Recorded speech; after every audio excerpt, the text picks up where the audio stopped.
ഹരേ കൃഷ്ണ. സർവം ശ്രീ രാധാകൃഷ്ണാർപ്പണമസ്തു.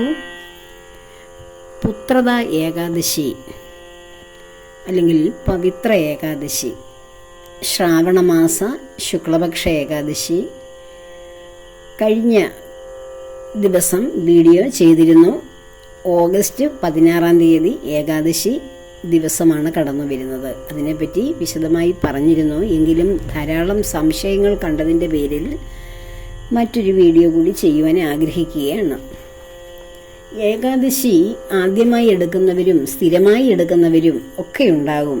എന്നെ കേൾക്കുന്നതിൽ ധാരാളം പേർ ആദ്യമായി എടുക്കുന്നവർക്ക് ധാരാളം സംശയങ്ങളുണ്ടാകും. ഇതൊരു കഠിനമായ വ്രതം ആണ് എന്നൊക്കെ തോന്നും. കഠിനമായ വ്രതമാണ് ഒരു കണക്കിന്. എങ്ങനെ നോക്കുമ്പോൾ ഭഗവാനോട് നിരന്തരം സംയോഗത്തിൽ ഏർപ്പെടുന്നത് കൊണ്ട് ഇതൊരു കഠിനമായ വ്രതം തന്നെയാണ്. മറ്റു വ്രതങ്ങളെപ്പോലെ അല്ല ഏകാദശി വ്രതങ്ങൾ അനുഷ്ഠിക്കേണ്ടതും അത് ആചരിക്കേണ്ടതും. മറ്റു വ്രതങ്ങളൊക്കെ നമ്മുടെ എന്തെങ്കിലുമൊക്കെ മനോകാമനകൾ നാം ചിന്തിച്ചിട്ട് അത് സാധിക്കാൻ വേണ്ടി അല്ലെങ്കിൽ സാധിച്ച് കിട്ടിയതിന് വേണ്ടി ഒക്കെ ആകും നമ്മൾ വ്രതങ്ങൾ അനുഷ്ഠിക്കുന്നത്.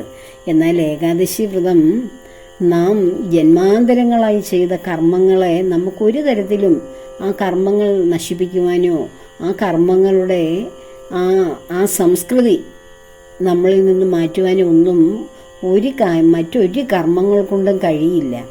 ഏകാദശി വ്രതം എടുക്കുന്ന ആ മാഹാത്മ്യം ഭഗവത്ഗീതയിൽ ഏകാദശി വ്രതത്തിൻ്റെ മാഹാത്മ്യം പറയുന്നുണ്ട്. അതുപോലെ തന്നെ ശ്രീരാമചന്ദ്ര പ്രഭു ലക്ഷ്മണ കുമാരന് കൊടുക്കുന്ന ഉപദേശത്തിലും ഏകാദശി വ്രതത്തിൻ്റെ മാഹാത്മ്യത്തെക്കുറിച്ച് പറയുന്നുണ്ട് രാമായണത്തിൽ.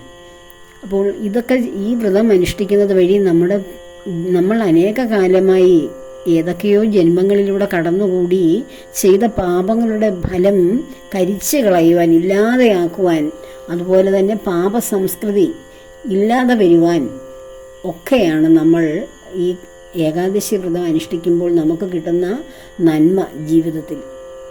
അല്ലാതെ എന്തെങ്കിലും ഒരു കാര്യം സാധിച്ചെടുക്കുവാൻ വേണ്ടിയല്ല. നമ്മുടെ ജീവിതം മൊത്തത്തിൽ നമ്മുടെ മനസ്സിന്, നമ്മുടെ ആത്മാവിന് ഉയർച്ചയുണ്ടായി ജീവിതം മൊത്തത്തിൽ മാറി മറിയുകയാണ് ഏകാദശി വ്രതങ്ങൾ അനുഷ്ഠിക്കുന്നതിലൂടെ സംഭവിക്കുന്നത്. അതുകൊണ്ടാണ് ഇതിന് ഇത്രയും പുണ്യമുള്ളതും നമ്മുടെ ഇതിഹാസ ഗ്രന്ഥങ്ങൾ, പുരാണങ്ങളെല്ലാം ഇതിനെ വാഴ്ത്തി പാടുന്നതും. ഏകാദശി വ്രതം അനുഷ്ഠിക്കുമ്പോൾ ദശമി മുതലാണ് ഏകാദശി വ്രതത്തിൻ്റെ അനുഷ്ഠാനം ആരംഭിക്കേണ്ടത്. ദശമി ദിവസം തുളസിയില അന്ന് തന്നെ പറിച്ച് സൂക്ഷിച്ച് വയ്ക്കുക. അത് തുളസിയില ഉള്ളവർ, ധാരാളം എടുക്കാൻ കഴിയുന്നവർ, അത് ഏകാദശി ദിവസം ആ തുളസിയില ഭഗവാന് വിഷ്ണു സഹസ്രനാമമോ നാരായണ നാമമോ അല്ലെങ്കിൽ ഭഗവാന്റെ ഏതെങ്കിലും ഒരു നാമമോ മന്ത്രമോ ചൊല്ലി അത് ഭഗവാന്റെ പാദങ്ങളിൽ ആ തുളസിയില സമർപ്പിക്കണം. അപ്പോൾ ദശമി ദിവസം തുളസിയില അതിന് പറിച്ചു വയ്ക്കുന്നത് അതിനു വേണ്ടിയാണ്. ഏകാദശി ദിവസവും ദ്വാദശി ദിവസവും തുളസിയെ സ്പർശിക്കാൻ പാടില്ല എന്ന് പറയപ്പെടുന്നു. ദേവിയും വ്രതത്തിൽ തന്നെയാണ്. അപ്പോൾ ദേവിയെ നോവിക്കുവാനോ നുള്ളുവാനോ ഒന്നും പാടില്ല. ദശമി ദിവസം നമ്മൾ ഒരു നേരം മാത്രം അരിഭക്ഷണം കഴിക്കുക, അല്ലെങ്കിൽ ധാന്യങ്ങളുടെ ഭക്ഷണം ഒരു നേരം കഴിക്കുക. രാവിലെയും വൈകുന്നേരവും മറ്റു ഭക്ഷണം, ഞാൻ വൈകുന്നേരമൊക്കെ പയറ് പുഴുങ്ങി കഴിക്കുകയൊക്കെയാണ് ചെയ്യുന്നത്, അല്ലെങ്കിൽ ഏത്തപ്പഴം പുഴുങ്ങിയതോ എന്തെങ്കിലും ലഘുഭക്ഷണം എന്തെങ്കിലും കഴിക്കും. രാവിലെയും അരിയുടേതും ഉഴുന്നിൻ്റെ ഒന്നും അല്ലാത്ത ഏതെങ്കിലും ആഹാരമായിരിക്കും രാവിലെയും കഴിക്കുന്നത്. ഇടയ്ക്ക് പാലോ അല്ലെങ്കിൽ നമ്മുടെ ക്ഷീണം, നമ്മുടെ ശരീരത്തിൻ്റെ ആരോഗ്യമൊക്കെ അനുസരിച്ച് പാലോ ഫലവർഗ്ഗങ്ങളോ ഒക്കെ കഴിക്കാം. അതുപോലെ തന്നെ ഒരു നേരം പച്ചക്കറി, ക്യാരറ്റോ അതുപോലെയുള്ള എന്തെങ്കിലുമൊക്കെ പച്ചക്കറികൾ, കുക്കുമ്പറും ഒക്കെ ഉപയോഗിച്ച് ഒരു നേരം അങ്ങനെ ആഹാരം കഴിക്കാമല്ലോ, ധാന്യങ്ങൾ ഉപേക്ഷിച്ച്. അപ്പോൾ അങ്ങനെയൊക്കെ നമുക്ക് നമ്മുടെ ശരീരത്തിൻ്റെ ഊർജം നിലനിർത്താൻ കഴിയും. അപ്പോൾ ആഹാരത്തിനൊരു നിയന്ത്രണം വരുത്തണം. അതാണ് പ്രധാനമായും നാം ചെയ്യേണ്ടത്. പാലുൽപ്പന്നങ്ങളൊക്കെ ഉപയോഗിക്കാം. അതുപോലെ തന്നെ ഏകാദശി ദിവസം നാം ജലം മാത്രം കഴിച്ചുകൊണ്ട് വ്രതമെടുക്കാൻ സാധിക്കുമെങ്കിൽ അതാണ് ഉത്തമം തന്നെ. അതല്ല നമ്മുടെ ആരോഗ്യസ്ഥിതിയോ മെഡിസിനൊക്കെ ഉപയോഗിക്കുന്നവരോ ഒക്കെ ആണെങ്കിൽ വിശന്നിരിക്കുവാനുള്ള ശരീരത്തിന് അതിനുള്ള ഒരു എനർജി ഉണ്ടാവുകയില്ലല്ലോ. ശരീരത്തെ താങ്ങി നിർത്തുവാൻ കഴിയാത്ത ഒരവസ്ഥ വരുമ്പോൾ അതിനനുസരിച്ച് എന്തെങ്കിലും ഫലങ്ങളോ ഒക്കെ കഴിക്കാം, പാലോ ഒക്കെ കഴിക്കാം. ചായയും കാപ്പിയൊക്കെ ഉപയോഗിക്കരുത് എന്നാണ് സാധാരണ പറയാറുള്ളത്. എങ്കിലും അത് നിർബന്ധമായി ഉപയോഗിക്കുന്നവർക്ക്, ചിലർക്ക് ചായ കുടിച്ചില്ലെങ്കിൽ തലയ്ക്ക് വേദനയൊക്കെ ഉണ്ടാകുന്ന സാഹചര്യമുണ്ട്. അങ്ങനെയുള്ളവർക്ക് അത് തലവേദനയും മറ്റ് അസ്വസ്ഥതകളും ഉണ്ടാകാതിരിക്കാൻ വേണമെങ്കിൽ അത് ഒരു നേരം കഴിക്കാം. ഇതൊക്കെ നമ്മൾ കുടിക്കുകയും കഴിക്കുകയൊക്കെ ചെയ്ത് നമ്മുടെ ശരീരം അത് ആവശ്യപ്പെടുകയാണ്. ഇതൊക്കെ നമ്മൾ നിയന്ത്രിച്ച് നമുക്കിതൊന്നും ഇല്ലെങ്കിലും ജീവിക്കാം എന്നൊരവസ്ഥ ശരീരത്തിന് കൊടുക്കണം. ഞാൻ ഇങ്ങനെയുള്ള പാനീയങ്ങളൊക്കെ ഉപയോഗിക്കുന്നില്ല. വളരെ ക്ഷീണമായിട്ടിരിക്കുകയാണെങ്കിൽ മാത്രം അതും കാപ്പിയെ ഉപയോഗിക്കാറുള്ളൂ, ചായയൊന്നും ഉപയോഗിക്കാറില്ല. എനിക്കത് വേണമെന്നൊന്നും ഒരു നിർബന്ധവും ഇല്ല. പാലാണ് ഞാൻ പലപ്പോഴും ഇതിനൊക്കെ പകരം കുടിക്കാറുള്ളത്. അപ്പോൾ അങ്ങനെ ഇത് ഏകാദശി ദിവസങ്ങൾ ഇങ്ങനെയൊക്കെയുള്ള പാനീയങ്ങൾ ഉപേക്ഷിക്കുന്നതാണ് നല്ലത്. പിന്നെ അവനവൻ്റെ ശരീരസ്ഥിതി അനുസരിച്ച് അത് കഴിക്കണമെന്നുണ്ടെങ്കിൽ അല്ലെങ്കിൽ കുടിക്കണമെന്നുണ്ടെങ്കിൽ അത് ചെയ്യുക. നവധാന്യങ്ങൾ ഏതൊക്കെയാണെന്ന് കഴിഞ്ഞ ഏകാദശിയിൽ ഞാൻ പറഞ്ഞിരുന്നു.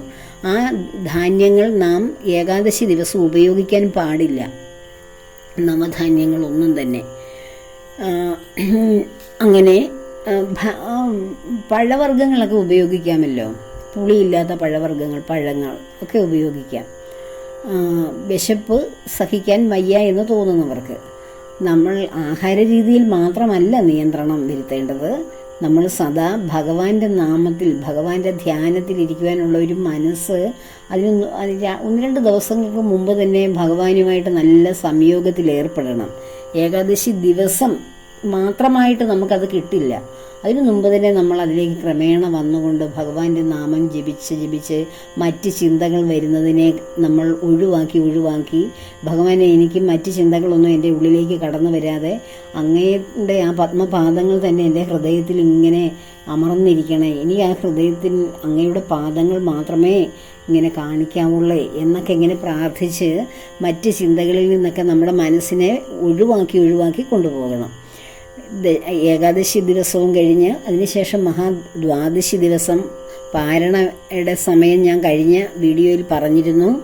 അപ്പോൾ ആ സമയത്ത് പാരണ ചെയ്തതിന് ശേഷം പാരണ സമയം വീണ്ടും പറയാം. ഓഗസ്റ്റ് 17-ാം തീയതി രാവിലെ 7:04 മുതൽ 10:35 വരെയുള്ള സമയം. ഇത് ഇസ്കോൺ കലണ്ടർ പ്രകാരമാണ് ഞാനിത് പറയുന്നത്. അപ്പോൾ ആ സമയത്ത് പാരണ ഒക്കെ ചെയ്തതിന് ശേഷം തുളസി തീർത്ഥം കഴിക്കുന്നതിൻ്റെ പ്രാധാന്യമൊക്കെ ഞാൻ പറഞ്ഞിരുന്നു കഴിഞ്ഞ വീഡിയോയിൽ. അതിനുശേഷം വീണ്ടും രാവിലെ അരിഭക്ഷണമൊന്നും അല്ലാത്ത ഏതെങ്കിലും ഭക്ഷണം കഴിക്കാം. അതിനുശേഷം ഉച്ചയ്ക്ക് അരിയാഹാരം, സാത്വികമായിട്ടുള്ള ഭക്ഷണം കഴിക്കണം. വൈകുന്നേരവും ലഘുഭക്ഷണം എന്തെങ്കിലും കഴിച്ച്, അന്നും വ്രതം എടുക്കുന്നവരുണ്ട്, ദ്വാദശിയിൽ വ്രതം എടുക്കുന്നവരുണ്ട്. ആ വ്രതം സമാപിച്ച് വളരെ സന്തോഷമായി സമാധാനത്തോടുകൂടി ആ വ്രതത്തെ നമുക്ക് സമീപിക്കാം. അപ്പോൾ പുത്രദ ഏകാദശി എന്ന് പറഞ്ഞാൽ പുത്രന്മാർ, സത്തുക്കളായിട്ടുള്ള ശ്രേഷ്ഠരായിട്ടുള്ള പുത്രന്മാരുണ്ടാകാൻ വേണ്ടി എടുക്കുന്ന വ്രതമാണെന്ന് സാധാരണഗതിയിൽ അതാണ് അതിൻ്റെ സങ്കല്പം. അതിൻ്റെ വ്രതകഥയും അതുതന്നെയാണല്ലോ, ഞാനത് പറഞ്ഞിരുന്നു. എന്നിരുന്നാലും നമുക്ക് സന്താനങ്ങൾ ഉണ്ടാകുവാനും, പുത്രൻ മാത്രമല്ല പുത്രിയായിട്ടുള്ള സന്താനങ്ങൾ ഉണ്ടാകുവാനും, ഇപ്പോൾ സന്താനങ്ങൾ ഉണ്ടെങ്കിൽ അതിനെ ചൊല്ലി അതിൻ്റെ എന്തെങ്കിലും രോഗങ്ങളുണ്ടെങ്കിൽ അതിനെ ചൊല്ലി വിഷമിക്കുന്നവരുണ്ടാകും. അല്ലെങ്കിൽ മക്കളുടെ സ്വഭാവത്തിൻ്റെ പ്രത്യേകതകൾ കൊണ്ട് വിഷമിക്കുന്നവരുണ്ടാകും. അവരുടെ വിദ്യാഭ്യാസത്തിൽ നല്ല പുരോഗതി ഉണ്ടാകാത്തതിൽ വിഷമിക്കുന്നവരുണ്ടാകും. മക്കളുടെ വിവാഹം നടക്കാത്തതിൽ വിഷമിക്കുന്നവരുണ്ടാകും. മക്കളുടെ ജോലി ലഭിക്കാത്തതിൽ വിഷമിക്കുന്നവരുണ്ടാകും. ധാരാളം പ്രശ്നങ്ങൾ നമ്മുടെ നിത്യജീവിതത്തിൽ ഉണ്ടാകും. കാരണം ജീവിതമെന്ന് പറയുന്നത് ഈ പറയുന്ന കാര്യങ്ങളെല്ലാം ചേർന്നതാണ്. ഗൃഹസ്ഥാശ്രമം, വാനപ്രസ്ഥം, സന്യാസം. ആദ്യം നമ്മൾ എന്ത് ചെയ്തു? നമ്മൾ വിദ്യാഭ്യാസ കാലഘട്ടത്തിൽ ബ്രഹ്മചര്യ ചക്രം പൂർത്തിയാക്കുമ്പോൾ അടുത്ത ചക്രമായ ഗൃഹസ്ഥാശ്രമത്തിലേക്ക് വരുന്നു. അപ്പോൾ നമുക്ക് സ്വാഭാവികമായിട്ടും കുടുംബമായി, കുട്ടികളായി, അവരുടെ ജീവിതമായി, പിന്നെ അവരെക്കുറിച്ചുള്ള ചിന്തകളായി, അവർക്ക് നേർഗതി വരുവാൻ വേണ്ടി, അവരെ നല്ല വഴിക്ക് നയിക്കുവാൻ വേണ്ടി നമുക്ക് പ്രാർത്ഥനയൊക്കെയായി. അത് വന്നില്ലെങ്കിൽ, അങ്ങനെയൊക്കെ സംഭവിക്കുന്നില്ലെങ്കിൽ നമുക്ക് വിഷമങ്ങളായി. അപ്പോൾ അതിനൊക്കെ വേണ്ടിയിട്ടാണ് നമ്മളുടെ ജീവിതം ഇങ്ങനെ നമ്മൾ പ്രാർത്ഥനാ നിർഭരമായി ഭഗവാന്റെ മുന്നിൽ ഒഴിഞ്ഞു വെച്ചിരിക്കുന്നത്. അപ്പോൾ അവർക്ക് വേണ്ടി നാം പ്രാർത്ഥിക്കുന്നു. നമുക്ക് വേണ്ടി ആര് പ്രാർത്ഥിക്കും? നമുക്ക് വേണ്ടി ഭഗവാൻ എല്ലാ കരുക്കളും നീക്കണം. അതിനുവേണ്ടി എന്ത് ചെയ്യണം? നമ്മെ ഭഗവാന് സമർപ്പിക്കുക. നമ്മെ ഭഗവാന് പൂർണ്ണമായി സമർപ്പിച്ചു കഴിഞ്ഞാൽ നമ്മുടെ കാര്യങ്ങൾ ഭഗവാൻ നോക്കും. നമ്മുടെ കാര്യങ്ങളാണല്ലോ നമ്മുടെ കുടുംബത്തിലുള്ള മറ്റംഗങ്ങളുടെയും കാര്യങ്ങൾ, അല്ലേ? നാം ചിന്തിക്കുന്ന, നാം വിഷമിക്കുന്ന, നാം പ്രയത്നപ്പെടുന്ന കാര്യങ്ങൾ തന്നെയല്ലേ കുടുംബത്തിലുള്ള എല്ലാവരുടെയും കാര്യങ്ങൾ. അപ്പോൾ അത് ഭഗവാന്റെ കാര്യമായി മാറും. അല്ലാതെ എൻ്റെ കാര്യങ്ങൾ എന്ന് പറഞ്ഞ് ഭഗവാനെ സമീപിക്കരുത് ഒരിക്കലും.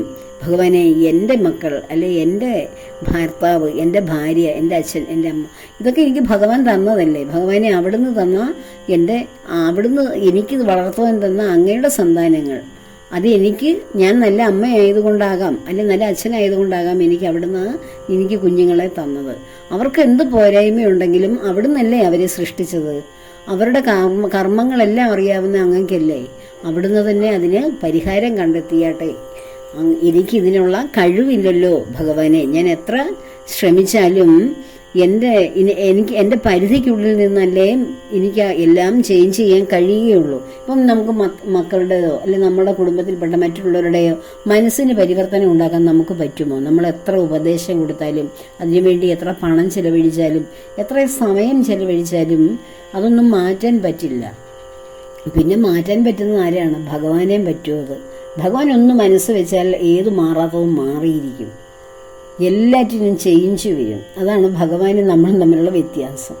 നമ്മെ സൃഷ്ടിച്ച ഭഗവാൻ, നമ്മുടെ കൂടെയുള്ള എല്ലാവരെയും സൃഷ്ടിച്ച ഭഗവാൻ, ആ ഭഗവാൻ അറിയാത്തതും അരുതാത്തതുമായിട്ട് എന്താണുള്ളത് എല്ലാം ഭഗവാൻ അറിയാം. എല്ലാ കാര്യങ്ങളും നിവർത്തിക്കാനും ഭഗവാൻ അറിയാം. എന്താണ് പിന്നെ അതിന് അമാന്തം വരുന്നത്? എന്തുകൊണ്ടാണ്? നമുക്ക് സമർപ്പണം ശരിയായ രീതിയിൽ നടക്കുന്നില്ല. നമ്മുടെ ഭക്തി അങ്ങോട്ട് പൂർണ്ണമല്ല. ഭക്തി എന്ന് പറഞ്ഞാൽ ഒരു ആഘോഷമോ ഒരു ആരവമോ ഒന്നുമല്ല. ഭഗവാനും നമ്മളും തമ്മിലുള്ള ഒരു പ്രണയമാണ് ഭക്തി. പ്രണയിക്കുന്നവർ തമ്മിൽ പരസ്പരം എല്ലാവരോടും പറഞ്ഞുകൊണ്ട് നടക്കുമോ? ഞാൻ ഇന്നയാളെ പ്രണയിക്കുന്നു, ഞങ്ങൾ തമ്മിൽ ഒന്നിച്ച് ജീവിക്കാൻ പോവുകയാണ് എന്നൊക്കെ പറയുമോ? ഇല്ല. നമ്മൾ ഇങ്ങനെ മനസ്സുകൊണ്ട് രമിച്ച് സന്തോഷിച്ച് അതിൽ ആനന്ദം കണ്ടെത്തി ഇങ്ങനെ രഹസ്യമായി കൊണ്ടുപോവുകയാണ് ഭഗവാനെ. ഒരു നാൾ ആ രഹസ്യം പരസ്യമാകും. എങ്ങനെ? നമ്മുടെ കർമ്മങ്ങളിലൂടെ, നമ്മുടെ ക്യാരക്ടറിൻ്റെ മാറ്റത്തിലൂടെ, നമുക്ക് അതുവരെ ഉണ്ടായിരുന്ന ജീവിതത്തിനൊരു ചേഞ്ച് വരുമ്പോൾ സ്വാഭാവികമായിട്ടും അപ്പോൾ എല്ലാവരും തോന്നും, ഇവൻ ഇങ്ങനെ അല്ലായിരുന്നല്ലോ, അല്ലെ ഇവൾ ഇങ്ങനെ അല്ലായിരുന്നല്ലോ എന്ന്. അപ്പോഴാണ് നാം ഭഗവാന്റേതായെന്ന് എല്ലാവരും മനസ്സിലാക്കുന്നത്. അപ്പോൾ അങ്ങനെ വേണം നമ്മൾ ഭഗവാനും ഭക്തനും തമ്മിലുള്ള ബന്ധം. അത് മറ്റെല്ലാവരെയും അറിയിച്ചും അങ്ങനെയൊന്നും അല്ല. അതിനൊരു അങ്ങനെയൊന്നും വേണ്ട. ഭഗവാനും ഭക്തനും തമ്മിൽ ഇടയ്ക്ക് ആരുടെ ഒരു മീഡിയേറ്ററിൻ്റെ ആവശ്യമില്ല. ഭഗവാനിലേക്ക് അടുക്കുവാനുള്ള കാര്യങ്ങൾ പറഞ്ഞു തരുന്നവർ അവർക്ക് ആ പ്രാധാന്യം മാത്രം കൊടുത്താൽ മതി. യഥാർത്ഥത്തിൽ ഭഗവാനെയാണ് ഓരോ നാവ് കൊണ്ടും ഭഗവാനെയാണ് നമ്മൾ അനുഭവിക്കുന്നത്. മറ്റുള്ളവരുടെ നാവിലൂടെ ഇവിടെ കാണുന്നതെല്ലാം നാവുകളും കൈകളും കണ്ണുകളും കാലുകളും എല്ലാം ഭഗവാൻ തന്നെയാണ്. നമ്മൾ ഒരാവശ്യം വരുമ്പോൾ ഭക്തരെ സഹായിക്കാൻ ഭഗവാൻ നേരിട്ടാണോ വരുന്നത്? അല്ലല്ലോ. ഭഗവാൻ തന്നെ മറ്റൊരു വ്യക്തിയുടെ രൂപത്തിൽ ഒരു കൈയായി, അല്ലെങ്കിൽ ഒരു മനസ്സായി, അല്ലെങ്കിൽ മറ്റൊരാളുടെ കാലായി, അങ്ങനെ ഇങ്ങനെ മറ്റൊരാളെന്ന് പറയുന്ന ഭഗവാൻ തന്നെയാണ്. അവരുടെ ഉള്ളിൽ ബോധസ്വരൂപനായി ഇരിക്കുന്നത് ഭഗവാനാണ്. അതുകൊണ്ടാണ് ഭഗവാൻ ഏത് രൂപത്തിലും വരും എന്ന് പറഞ്ഞത്. ഞാൻ പഠിപ്പിക്കുന്ന ഒരു കുട്ടിയുണ്ട്, അതൊരു ഓൺലൈൻ പഠിപ്പിക്കുന്ന, ഞാൻ കണ്ടിട്ടില്ല കുട്ടിയെ, ഫോണിൽ കണ്ടിട്ടേ ഉള്ളൂ. അവൾ വളരെ ഭക്തയാണ് ഭഗവാന്റെ കഥകളൊക്കെ കേൾക്കാൻ വളരെ താല്പര്യമാണ്. ഭഗവാനോട് അചഞ്ചലമായ ഭക്തിയുള്ള കുട്ടിയാണ്. ഞാൻ മുൻപ് ഒരിക്കൽ പറഞ്ഞിരുന്നു, അവൾക്ക് പഠിത്തത്തിൽ ഇത്തിരി കുറവ് വന്ന സമയത്ത് അവൾ ഭഗവാനെ വിളിച്ച് ഒരുപാട് പ്രാർത്ഥിക്കുകയും കരയുകയൊക്കെ ചെയ്ത് അവളുടെ കൂട്ടുകാരനാണ് ഭഗവാൻ. അങ്ങനെ ഭഗവാൻ തൻ്റെ എല്ലാ കലാവിശേഷങ്ങളും സർവ്വ കലകളും ആ കുട്ടിക്ക് കൊടുത്ത് മിടുക്കിയായി മാറി. വരുന്ന യൂത്ത് ഫെസ്റ്റിവലിൽ പങ്കെടുക്കുവാൻ വേണ്ടി അവൾ ഒരു ഡാൻസൊക്കെ പഠിക്കുന്നുണ്ട്. ഭരതനാട്യവും മോഹിനിയാട്ടവും ഒക്കെ പ്രാക്ടീസ് ചെയ്യുന്ന കുട്ടിയാണ്. എങ്കിലും നാടോടി നൃത്തം പ്രാക്ടീസ് ചെയ്യാൻ പ്രത്യേകം അധ്യാപകരെ വെച്ച് അതിന് ഉള്ള സമയത്തിനിടയിൽ അതിനും സമയം കണ്ടെത്തി കുറേ ദിവസമായിട്ട് അതിൻ്റെ പ്രാക്ടീസ് മുടങ്ങിയിരുന്ന് ആ ടീച്ചറിൻ്റെ മുന്നിൽ പഠിച്ച പാഠങ്ങൾ അവതരിപ്പിക്കാനും വിഷമിച്ചിരിക്കുന്ന കുട്ടി എന്ത് ഞാൻ ചെയ്യും, സമയം ഇതുവരെയും പ്രാക്ടീസ് ചെയ്യാൻ എനിക്ക് കഴിഞ്ഞില്ലല്ലോ, ടീച്ചറിൻ്റെ മുമ്പിൽ ഞാൻ എന്തോ പെർഫോം ചെയ്യുമെന്ന് വിഷമിച്ചിരുന്നപ്പോൾ അങ്ങനെ വിഷമിച്ചിരുന്ന അവസരത്തിൽ ഒരു ശലഭം വന്ന് കുട്ടിയുടെ മുഖത്തിനും ദേഹത്തുമൊക്കെ ഇങ്ങനെ പറന്ന് കളിച്ച് അവൾ ആ ശലഭത്തിൻ്റെ പിന്നാലെ ഇങ്ങനെ നടന്ന് അങ്ങനെ അവളുടെ മനസ്സിൻ്റെ മൂഡ് അങ്ങോട്ട് മാറി. ആ വിഷമിച്ചിരുന്ന കുട്ടിയുടെ മൂഡ് മാറ്റാൻ ഒരു ശലഭം വന്നു. ആ ഒരു ശലഭമായി വന്ന് അവളുടെ മനസ്സിൻ്റെ അതുവരെയും ഡെസ്പായിട്ടിരുന്ന കുട്ടി മാറിയിട്ട് അവൾ അതുവരെയും പെർഫോം ചെയ്യാത്ത ഗംഭീരമായ പെർഫോമൻസാണ് കാഴ്ചവെച്ചത്. അവളെ എന്നോ പഠിച്ചു നിർത്തിയിരുന്ന ആ ഭാഗം അവൾ കൃത്യമായിട്ട് കഴിഞ്ഞ ദിവസവും കൂടി പ്രാക്ടീസ് ചെയ്ത പോലെ മനോഹരമായിട്ട് ഉള്ള പെർഫോമൻസ് കാഴ്ചവെച്ചു. ആ ടീച്ചർ വളരെ അഭിനന്ദിച്ചു എന്നോട് പറഞ്ഞു. കഴിഞ്ഞ ദിവസം ഞാൻ ക്ലാസ് എടുക്കാൻ തുടങ്ങിയപ്പോൾ എന്നോട് പറഞ്ഞു, ടീച്ചറെ ഭഗവാൻ എൻ്റെ അടുക്കെ ഒരു ശലഭമായിട്ട് വന്നായിരുന്നു കഴിഞ്ഞ ദിവസമെന്ന്. അപ്പം ഞാൻ വിചാരിച്ച് വെറുതെ പറയായിരിക്കും കുട്ടിയെന്ന്. അപ്പോഴെന്താ കാര്യമെന്ന് ഞാൻ ഇങ്ങനെ വീണ്ടും ചോദിച്ചപ്പോൾ ഇങ്ങനെയാണ് കുട്ടി എന്നോട് പറഞ്ഞത്. ഒരുപാട് കൃഷ്ണാനുഭവം ഉണ്ട് ആ കുട്ടിക്ക്. ഒത്തിരി കാര്യങ്ങൾ എന്നോട് പറയും. ചിലതൊക്കെ നമുക്ക് ഓപ്പണായിട്ട് എല്ലാവരുടെയും മുന്നിൽ പറയാൻ പാടില്ലല്ലോ. അതുകൊണ്ടാണ് എന്നെക്കുറിച്ചും അവൾ പല കാര്യങ്ങളും പറഞ്ഞിട്ടുണ്ട്, ഹൃദയസ്പർശിയായിട്ടുള്ള പല കാര്യങ്ങൾ. അത് ഞാൻ തൽക്കാലം പറയുന്നില്ല. അപ്പോൾ അങ്ങനെ ഓരോരുത്തരുടെയും ഭഗവാനെ മനസ്സറിഞ്ഞ് സ്നേഹിക്കുന്ന ഓരോ വ്യക്തിയുടെയും അവരുടെ ജീവിതത്തിൽ ഏത് രൂപത്തിലാണ് ഭഗവാൻ വരാതിരിക്കുന്നത്, മനുഷ്യരൂപത്തിലോ ഏത് രൂപത്തിലും ഭഗവാൻ വന്ന് അവരെ സന്തോഷഭരിതമാക്കും, അവരുടെ ജീവിതം മനോഹരമാക്കും. അതിനുവേണ്ടിയായി നമ്മൾ ഭഗവാന് വേണ്ടി കൊടുക്കുന്ന ചെറിയ ചെറിയ നിവേദ്യങ്ങൾ പോലെയാണ് ഈ വ്രതങ്ങൾ എന്നൊക്കെ പറയുന്നത്. ഒരു മനുഷ്യജന്മം മുഴുവൻ നമ്മുടെ ഇഷ്ടമനുസരിച്ച് നമുക്ക് തോന്നിയ മാതിരിയൊക്കെ ജീവിക്കാൻ ഭഗവാൻ തന്നില്ലേ? അപ്പോൾ ഏകാദശി ദിവസങ്ങളെങ്കിലും ഭഗവാന് വേണ്ടി നമ്മൾ ഭഗവാനെ ഓർക്കുവാൻ, അദ്ദേഹത്തിൻ്റെ ഒപ്പം ഇരിക്കുവാൻ അതിനുള്ള യോഗ്യതയൊന്നും നമുക്കില്ല. എങ്കിലും നമ്മുടെ ഈ മോശമായ മാലിന്യം നിറഞ്ഞ മനസ്സിൽ ഭഗവാനെ പിടിച്ചിരുത്താൻ ഒരു ശ്രമമെങ്കിലും ഏകാദശി ദിവസങ്ങളിൽ നാം നടത്തരുതോ? അപ്പോൾ എല്ലാവർക്കും, സന്തതികളുള്ളവർക്കും ഇനിയും സൽസന്താനങ്ങൾ ഉണ്ടാകാൻ ആഗ്രഹിക്കുന്നവർക്കും എല്ലാവർക്കും ഏകാദശി വ്രതം അനുഷ്ഠിക്കാം. ഈ പുത്രത ഏകാദശി അനുഷ്ഠിക്കാം. അപ്പോൾ ഏകാദശി ദിവസത്തെ ആഹാരരീതി ഞാൻ പറഞ്ഞു, എങ്ങനെയാണ് ഏകാദശി എടുക്കുന്നതെന്ന് പറഞ്ഞു, ഈ പുത്രത ഏകാദശിയുടെ പ്രത്യേകത എന്താണെന്ന് പറഞ്ഞു. അപ്പോൾ എല്ലാവർക്കും ഒരു ഭഗവാന്റെ അനുഗ്രഹം ഏകാദശി ദിവസങ്ങളിൽ വളരെ കൂടുതലാണ് ഉണ്ടാകുന്നത്. ഭക്തർക്കെല്ലാം ഭഗവാന്റെ കാര്യങ്ങൾ കേൾക്കുവാൻ താല്പര്യപ്പെടുന്ന, ഏകാദശി പോലെ ഉള്ള തപസ്സനുഷ്ഠിക്കുന്ന ഏതൊരു വ്യക്തിയുടെ പരമ്പരകളാണ് മോശക്കാരാകുന്നത്, ഏതൊരു ഗൃഹങ്ങളിലാണ് മോശമായ അവസ്ഥയുണ്ടാകുന്നത്. നിങ്ങൾ ഏതൊരു അവസ്ഥയിലാണോ ഇപ്പോഴാണ് ഏകാദശി എടുക്കാൻ ആദ്യം ആരംഭിക്കുന്നത് എങ്കിൽ ഈ അവസ്ഥയെക്കുറിച്ച് ചിന്തിക്കൂ. ഇനിയും ഒരു 3-4 ഏകാദശിയൊക്കെ എടുത്തു കഴിയുമ്പോൾ നിങ്ങൾക്ക് ക്രമേണ നിങ്ങൾ പോലും അറിയാതെ എന്തെല്ലാം മാറ്റങ്ങളാണ് ജീവിതത്തിൽ ഉണ്ടാകുന്നത്. സ്വയം ഒന്ന് മനസ്സിലാക്കൂ. ഏത് ലെവലിൽ നിന്നുകൊണ്ടാണ് ഏകാദശി എടുത്തതെന്നും ഇപ്പോഴേത് ലെവലിലായതോ ഞാൻ എന്നും ഭക്തിയുടെ മാത്രമല്ല, നമ്മുടെ ജീവിതത്തിലെ ഭൗതികമായ എല്ലാ നേട്ടങ്ങൾക്കും മാറ്റങ്ങൾ ഉണ്ടാകും. ഭഗവാൻ നമ്മളെ വളരെ വളരെ വലിയ ഉയർന്ന മനസ്സിനും ഉയർന്ന തരത്തിലുള്ള ജീവിതത്തിനും ഉടമകളാക്കി മാറ്റും. ഭഗവാനെ പ്രാർത്ഥിച്ചാൽ, ഭഗവാന് വേണ്ടിയിട്ട് സമയം, ജീവിതം നീക്കി വെക്കുമ്പോൾ അവർക്ക് ആത്മീയമായ ഉയർച്ച മാത്രമല്ല ഭൗതികമായ എല്ലാ സൗകര്യങ്ങളും ഭഗവാൻ ഒരുക്കി കൊടുക്കും. അത്രയ്ക്ക് സ്നേഹസമ്പന്നനാണ്, കരുണാമയനാണ് ഭഗവാൻ. ഭഗവാന്റെ കാരുണ്യം അനുഭവിക്കാൻ നാം നമ്മെ തന്നെ വിട്ടുകൊടുക്കുകയാണ് വേണ്ടത്.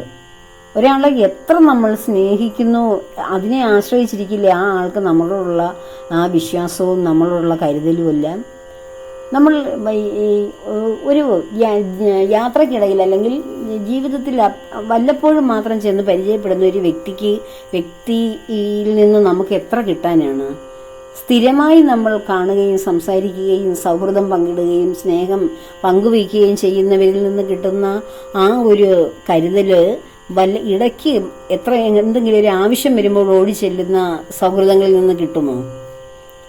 അപ്പോൾ അത് ആലോചിച്ച് നോക്കിയിട്ട് വേണം ഭഗവാനെ നമ്മൾ സ്നേഹിക്കേണ്ടത് ഏത് രൂപത്തിലാണ് എന്നുള്ളത്.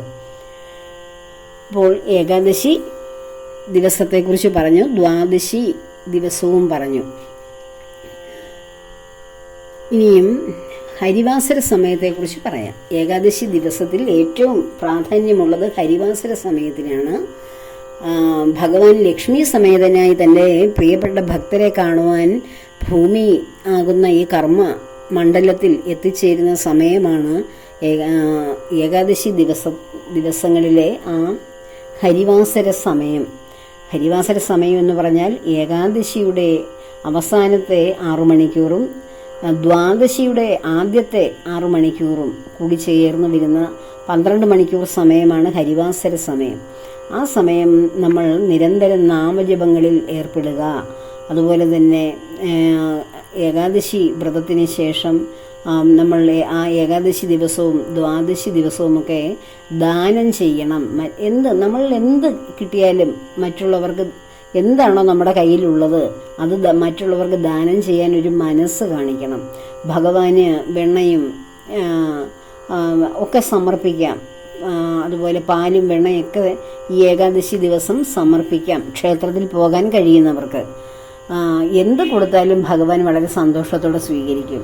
ഇതൊന്നും എനിക്ക് ചെയ്യാൻ കഴിയുന്നില്ലല്ലോ കണ്ണാ, എനിക്കിതിനൊന്നും കഴിയുന്നില്ല എന്ന് കരുതിയാൽ, ക്ഷേത്രത്തിൽ പോകാൻ കഴിയുന്നില്ല, വെണ്ണയും കദളിപ്പഴവും അവലും ഒന്നും എനിക്ക് നിവേദിക്കാൻ അങ്ങക്ക് കഴിയുന്നില്ലല്ലോ എന്നോർത്ത് വിഷമിക്കണ്ട. നമ്മുടെ മനസ്സാകുന്ന ആ നെയ്യ്, ആ വെണ്ണ അങ്ങോട്ട് കൊടുത്താൽ മതി. ആ വെണ്ണയാണ് ഭഗവാൻ എല്ലാവരുടെയും ഗോപികമാരുടെയും ഭഗവാനെ ആഗ്രഹിക്കുന്ന ഓരോ വ്യക്തിയുടെയും മനസ്സാകുന്ന വെണ്ണ തച്ചുടച്ച് അത് കഴിക്കുന്ന ആളാണ്. ആ വെണ്ണ സൂക്ഷിക്കുന്ന ആ കുടം പൊട്ടിച്ചിട്ടാണ് ഭഗവാൻ അത് കഴിക്കുന്നത്. എന്തുകൊണ്ടാണ് ആ കുടമാകുന്ന ആ ശരീരം കൂടിയാണ് ഭഗവാൻ പൊട്ടിക്കുന്നത്. ഏതൊരു ഹൃദയമാണോ ഭഗവാനെ ആഗ്രഹിക്കുന്നത് ആ ഹൃദയം ഭഗവാൻ ശരീരബോധമില്ലാതെ ശരീരത്തെ തച്ചുടച്ച് ഹൃദയത്തെ സ്വന്തമാക്കുകയാണ് ചെയ്യുന്നത്. അതായത് ശരീരത്തിനെ ഇല്ലായ്മ ചെയ്യുക എന്നല്ല, ശരീരബോധത്തിൽ, അതായത് ഞാൻ എന്ന ബോധത്തിൽ നിന്ന് ആ ശരീരമല്ല ഞാൻ യഥാർത്ഥത്തിൽ ഭഗവാൻ എനിക്ക് തന്ന ബോധം തന്നെയാണ്, ആത്മാവാണ് എന്നുള്ള ആ ഒരു അവസ്ഥയിലേക്കാണ് ഭഗവാൻ ആ വെണ്ണക്കുടങ്ങൾ തകർത്ത് ഓരോ വ്യക്തിയുടെയും ഹൃദയമാകുന്ന വെണ്ണ കവരുന്ന ചോരനാണ് ഭഗവാൻ. ആ ഹൃദയം പ്രേമാർദ്രമായ ഭക്തി നിർഭരമായ ഹൃദയം മാത്രം ഭഗവാന് കൊടുക്കൂ. മറ്റൊന്നും കൊടുക്കുന്നതിനേക്കാളും എത്രയോ ശ്രേഷ്ഠമാണ് നമ്മുടെ ഹൃദയം ഭഗവാന് കൊടുക്കാൻ. ഭഗവാൻ എത്ര ഭക്തർ എത്ര സ്നേഹിച്ചാലും ഭഗവാന് പോരാ. സ്നേഹം ഇങ്ങനെ നിരന്തരം ആ മനോഹരമായ വീണു ഊതുന്നതിന് എന്തിനാണ് ഭക്തരുടെ ഹൃദയത്തെയൊക്കെ ആർദ്രമാക്കി തന്നിലേക്ക് ആ സ്നേഹമെല്ലാം ഒഴുക്കിയെടുക്കാൻ വേണ്ടി. അപ്പോൾ അത്ര സ്നേഹം ആഗ്രഹിക്കുന്ന ഭഗവാന്റെ ഭക്തർക്കും അതേ സ്നേഹമാണ് പ്രപഞ്ചത്തിൽ എല്ലാറ്റിനോടും. ഒരു മഹാസ്നേഹം, ഒരു യൂണിവേഴ്സൽ ലവ് ആണ് എല്ലാവർക്കും ഉണ്ടാകുന്നത്. അതാണ് ഭക്തർ പരസ്പരം ഒന്നിക്കുമ്പോൾ ആ ഒരു മഹാസ്നേഹമാണ് അവിടെ ഉണ്ടാകുന്നത്. അപ്പോൾ ഹരിവാസര സമയത്ത് ഭഗവാന്റെ നാമങ്ങൾ മന്ത്രങ്ങളൊക്കെ ഉച്ചരിക്കുക, ഉരുവിടുക, ഭഗവത് കഥകൾ ശ്രവിക്കുക, പുരാണ ഗ്രന്ഥങ്ങളൊക്കെ പാരായണം ചെയ്യുക, എപ്പോഴും ഭക്തി നിർഭരമായി ഇരിക്കാൻ ശ്രമിക്കുക. അതുപോലെ മറ്റുള്ളവർക്ക് എന്തെങ്കിലും നമ്മളെ കൊണ്ട് കഴിയുന്നത് ദാനം ചെയ്യുന്നതും ഏറ്റവും ഉത്തമമാണ്. അത് ഭഗവാൻ, മറ്റുള്ളവരെന്ന് പറയുന്നത് തന്നെ ഭഗവാന്റെ ആത്മാവ് തന്നെ, ഭഗവാന്റെ ആ ശക്തി തന്നെയാണ് ഓരോരുത്തരുടെ ഉള്ളിലും പ്രവർത്തിക്കുന്നത്. അപ്പോൾ ഭഗവാന് നമ്മൾ ദാനം ചെയ്യുന്നു, അല്ലെ ഭഗവാന് നമ്മൾ സമർപ്പിക്കുന്നു. ഭഗവാന് നമ്മൾ ദാനം ഒന്നും ചെയ്യുകയല്ലോ, നമ്മളെ അല്ലയോ ഭഗവാൻ ദാനമായിട്ട് നമുക്കില്ലയോ തന്നിരിക്കുന്നത് എല്ലാ അനുഗ്രഹങ്ങളും. അപ്പോൾ ഭഗവാന് നമ്മൾ കൊടുക്കുന്നത് നിവേദ്യങ്ങൾ, സമർപ്പണങ്ങളാകണം. അതിലേറ്റവും വലിയ സമർപ്പണമാണ് നാം തന്നെ ഭഗവാന്റെ പാദപത്മത്തിലൊരു പൂജാമലരായി ചേരുന്നത്. ഹരിവാസര സമയം ഓഗസ്റ്റ് 16 രാവിലെ 7:09 മുതൽ വൈകുന്നേരം 6:10 വരെയാണ്. ഹരിവാസര സമയം ഓഗസ്റ്റ് 16 രാവിലെ, അതായത് ഏകാദശി ദിവസം രാവിലെ 7:09 മുതൽ അന്ന് വൈകുന്നേരം 6:10 വരെയാണ്. അതായത് ഏകാദശി ദിവസമായ വെള്ളിയാഴ്ച രാവിലെ മുതൽ പ്രഭാതം മുതൽ പ്രദോഷം വരെയും ഹരിവാസര സമയമാണ്. ആ പകൽ സമയം നമ്മൾ പകൽ സമയത്ത് ഉറങ്ങാൻ പാടില്ല. നോൺ വെജ് ഒന്നും ആ ദിവസങ്ങളിലൊന്നും ഭക്ഷിക്കാൻ പാടില്ല. നമ്മൾ വളരെ ശുദ്ധിയോടുകൂടി, വാക്ശുദ്ധിയോടുകൂടി, നല്ല മനഃശുദ്ധിയോടുകൂടി, കർമ്മശുദ്ധിയോടുകൂടി തന്നെ ഇരിക്കാൻ കഴിയണം. അനാവശ്യമായിട്ടുള്ള വാക്ക് തർക്കങ്ങളിലോ ഒരുപാട് ബന്ധങ്ങളിലോ ആൾക്കൂട്ടത്തിലോ ചെന്ന് പെടരുത്. കഴിയുന്നതും മിതമായിട്ടുള്ള ജീവിതം ആ ദിവസങ്ങളിൽ ആചരിക്കണം. നമ്മുടെ മനസ്സ് ശാന്തമായിരുന്നാലേ അവിടെ ഭഗവാനെ ജപിക്കുവാൻ തന്നെ കഴിയുകയുള്ളൂ. അലങ്കോലപ്പെട്ട മനസ്സുകൊണ്ട് നാമജപം ഒന്നും അവിടെ നടക്കില്ല. നാമജപം തുടങ്ങിയാലേ മനസ്സ് ശുദ്ധമാവുകയും ഭഗവാനിലേക്കൊരു ശ്രദ്ധ വരികയും ചെയ്യുകയുള്ളൂ. ആ ശ്രദ്ധ വരുമ്പോഴാണ് നമ്മളൊരു ആ മനസ്സിലിങ്ങനെ ശാന്തമായി ഭഗവാൻ വിളയാടാൻ തുടങ്ങുന്നത്. അപ്പോഴാണ് നമുക്കൊരു നിതാന്തമായ ഒരു പരമമായ ഒരു ശാന്തത മനസ്സിന് അനുഭവപ്പെടും. ആ ശാന്തതയിലാണ് ഭഗവാനും നമ്മളും തമ്മിൽ സംവേദനം ചെയ്യേണ്ടത്. അല്ലാതെ ബഹളങ്ങളുടെ ഇടയിൽ ചെന്ന് പെട്ടിട്ട് അതിനിടയിൽ ഞാൻ ഏകാദശി വ്രതവും അനുഷ്ഠിക്കുന്നുണ്ട്, അതുകൊണ്ട് എനിക്കിതൊന്നും കഴിക്കാൻ പാടില്ല എന്ന് മറ്റുള്ളവരോട് പറയുകയോ ഒന്നും വേണ്ട. അത് നമ്മുടെ ഒരു രഹസ്യമായിട്ട് ഭഗവാനും നമ്മളും തമ്മിലുള്ള ഒരു കോണ്ടാക്റ്റാണ്. ആൾക്കൂട്ടത്തിൽ ചെന്ന് പെടുകയോ അനാവശ്യമായ സംഭാഷണങ്ങളിൽ ഏർപ്പെടുകയോ ഒന്നും ചെയ്യരുത്. പിന്നെ നമ്മൾ അതാത് ദിവസങ്ങൾ ചെയ്യുന്ന ജോലികളുണ്ട്. ജോലിസ്ഥലത്ത് പോവുകയും ജോലി വരികയും ചെയ്യുമ്പോൾ അതിനനുസരിച്ച് മിതമായ രീതിയിൽ സംഭാഷണം ചെയ്യുകയും ഒക്കെ ആകാം. ഏകാദശി എന്ന് പറഞ്ഞ് നമ്മുടെ ഡ്യൂട്ടികളൊന്നും ഒഴിവാക്കേണ്ട കാര്യമില്ല. നമ്മൾ എപ്പോഴും ഏത് ഡ്യൂട്ടി ചെയ്യുമ്പോഴും അത് ഭഗവാനെ സങ്കല്പിച്ച്, ഭഗവാൻ എനിക്ക് തന്ന അവസരങ്ങളാണ് ഇതൊക്കെ എന്ന് കരുതി അതൊക്കെ ചെയ്യണം. അപ്പോൾ ഏകാദശിയെക്കുറിച്ച് ഉള്ള സംശയങ്ങൾ മാറിക്കാണുമെന്ന് കരുതുന്നു. ഏകാദശി തിഥി എപ്പോഴാണെന്നും ചോദിച്ചു കണ്ടു. അതിനും കൂടിയുള്ള മറുപടി പറയാം. ഞാൻ ഇസ്കോൺ കലണ്ടറാണ് ഫോളോ ചെയ്യുന്നത്. അതനുസരിച്ച് ഏകാദശി തിഥി വരുന്നത് ഓഗസ്റ്റ് 15, അതായത് നമ്മുടെ ഏകാദശി ദിവസത്തിന് തൊട്ടു മുൻപുള്ള ദശമി ദിവസം 15 ഉച്ചയ്ക്ക് 12:56 മുതൽ ഓഗസ്റ്റ് 16 ഉച്ചയ്ക്ക് 12:09 വരെയാണ് ഏകാദശി തിഥി വരുന്നത്.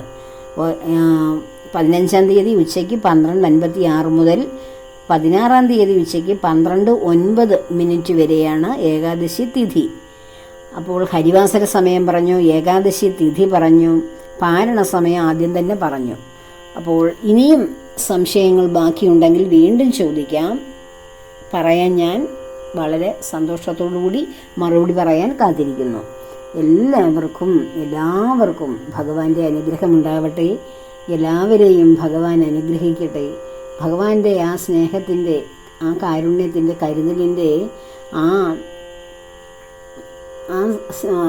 അദ്ദേഹത്തിൻ്റെ ആ ഹൃദയത്തിൻ്റെ ആ വിശുദ്ധിയിൽ നമുക്ക് എല്ലാവർക്കും ഒത്തുചേരാം. ഭഗവാന്റെ സ്നേഹത്തിൻ്റെ ഇടയിൽ എല്ലാവർക്കും ഒത്തുചേർന്ന് ഭഗവാനെ നമുക്ക് സ്തുതിക്കാം. എല്ലാവർക്കും ഭഗവാനെ പ്രാർത്ഥിക്കാം. എല്ലാവരെയും ഭഗവാൻ അനുഗ്രഹിക്കട്ടെ. ഭഗവാന്റെ അനുഗ്രഹം എല്ലാവർക്കും ഉണ്ടാകാൻ പ്രാർത്ഥിച്ചുകൊണ്ട് ലോകാ സമസ്ത സുഖിനോ ഭവന്തു.